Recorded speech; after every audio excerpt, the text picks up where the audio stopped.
জয় বাংলা বলা যদি অপরাধ হয় তাহলে আমাকে প্রথম গ্রেপ্তার করে সেখানেও দাঁড়িয়ে দাঁড়াবো, বলবো আমি জয় বাংলা করে মুক্তিযুদ্ধ করেছি, জয় বাংলা বলেই আমি আমার জীবন দিতে চাই। জয় বাংলা বলা অপরাধ হলে সবার আগে আমাকে গ্রেফতার করা হোক।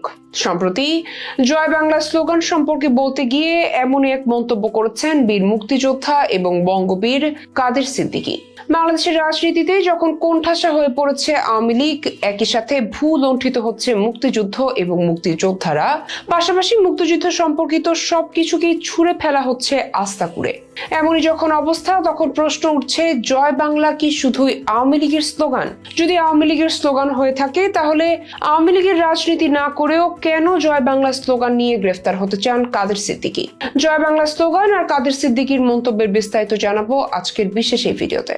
বাংলাদেশ নামক রাষ্ট্রের জন্মের সময় যে স্লোগানটা সবসময় ধ্বনিত হতো সেটি ছিল জয় বাংলা। 1971-এর মহান মুক্তিযুদ্ধের সময় বাংলার হাজার লাখ যুবক এক বুক স্বপ্ন নিয়ে অস্ত্র হাতে ঝাঁপিয়ে পড়েছিলেন তৎকালীন পশ্চিম পাকিস্তানের সেনাবাহিনীর বিরুদ্ধে। তখন সেসব মুক্তিযোদ্ধা আর আপামর জনতার একটাই স্লোগান ছিল মুখে মুখে, তার নাম জয় বাংলা। কিন্তু কালের বিবর্তনে সেই স্লোগানটাই রাজনৈতিকভাবে আওয়ামী লীগের স্লোগানের পরিণত হয়েছে। যদিও বাংলাদেশের মুক্তিযুদ্ধে নেতৃত্ব দেয়া একমাত্র দলটির নামও আওয়ামী লীগ, কারণ সে সময় সম্মুখ সারিতে নেতৃত্ব দেওয়ার মতো আর কোনো দলই ছিল না বাংলাদেশে। সে কারণে জয় বাংলা স্লোগানকে ঘিরে বর্তমানে চলছে নানা আলোচনা। প্রশ্ন উঠছে, জয় বাংলা স্লোগান কি কেবলই আওয়ামী লীগের, নাকি স্লোগান আপামর বাঙালির মুখের বুলি? জয় বাংলা স্লোগান ব্যবহার করে দেশ স্বাধীন হয়েছে, অথচ স্বাধীনতা বিরোধীদের অপপ্রচারে সে স্লোগান এখন শুধু আওয়ামী লীগের ঘাড়ে মালিকানা তুলে দেওয়া হয়েছে।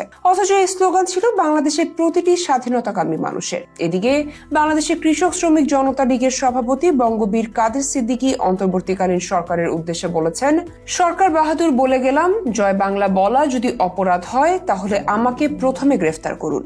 আমি যেখানে যাইয়া দাঁড়াবো বলবো আমি জয় বাংলা বলে মুক্তিযুদ্ধ করেছি, জয় বাংলা বলেই আমি আমার জীবন দিতে চাই।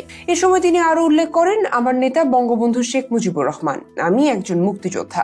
মুক্তিযুদ্ধ আমার ধ্যান, বঙ্গবন্ধু আমার চেতনা, বঙ্গবন্ধু আমার চৈতন্য। এখান থেকে কেউ সরাতে পারবে না। গত 10 নভেম্বর বিকেলে উপজেলার 2 নম্বর বহিরাতৈল ইউনিয়ন কৃষক শ্রমিক জনতা লীগের দ্বিবার্ষিক সম্মেলনে প্রধান অতিথির বক্তব্যে তিনি এ মন্তব্য করেন। তিনি বলেন, আমি যুদ্ধ পছন্দ করি না, বিশৃঙ্খলা চাই না। আমাদের দেশে এখন বিশৃঙ্খলা চলছে। কতজনের বাড়িঘর ভাঙলো, শেষে শুনছি সরকারের সর্বোচ্চ প্রধান তার বাড়িতেও নাকি আক্রমণ হয়। এ প্রসঙ্গে কাদের সিদ্দিকীর দাবি, যে লোক নিজেকে রক্ষা করতে পারে না, নিজের বাড়ি রক্ষা করতে পারে না, 18 কোটি মানুষের কি করে নিরাপত্তা দেবে? কাদের সিদ্দিকী আরো জানান, শেখ হাসিনাকে তাড়াবার ক্ষমতা এই 8-10টা বাচ্চা ছেলেদের ছিল না। বিএনপি পারে নাই, জামাত পারে নাই, কিন্তু শেখ হাসিনার পতন হয়েছিল। আমি বিশ্বাস করি এটা আল্লাহর তরফ থেকে হয়েছিল। 5 আগস্ট শেখ হাসিনার যখন পতন হয়, তারপরে মানুষের মনে 1 নম্বর ছিল ধানের শীষ, এখন তারাই কিন্তু পেটের বিষ। শেখ হাসিনার মতো একই কাজ করলে বিএনপিকেও মানুষের ভুলে যেতে কষ্ট হবে না। জামাত একা নির্বাচন করে যদি 5টা আসন পায়, আমি আল্লাহকে হাজির জেনে বলছি আমার রাজনৈতিক শিক্ষা হয় নাই বলেই দাবি প্রবীণ এই রাজনীতিবিদের। গেল প্রায় 15 বছরের ক্ষমতায় থাকা আওয়ামী লীগের বিরুদ্ধে নানা সময় নানাভাবে অবস্থান নিয়েছেন বঙ্গবীর কাদের সিদ্দিকী। তবে গেল 1 বছরের বেশি সময় ধরে যেভাবে মুক্তিযুদ্ধের ভাস্কর্য, মুক্তিযোদ্ধাদের উপর আক্রমণ আর নির্যাতন চালানো হচ্ছে তা দেখে চুপ করে থাকতে পারেনি এই টাঙ্গাইলের বীর। একই সাথে প্রশ্নবিদ্ধ করেছেন বর্তমান সরকারকেও। তার দাবি, জয় বাংলা বলা যদি অপরাধ হয় তাহলে তাকে যেন সবার আগে গ্রেফতার করা হয়।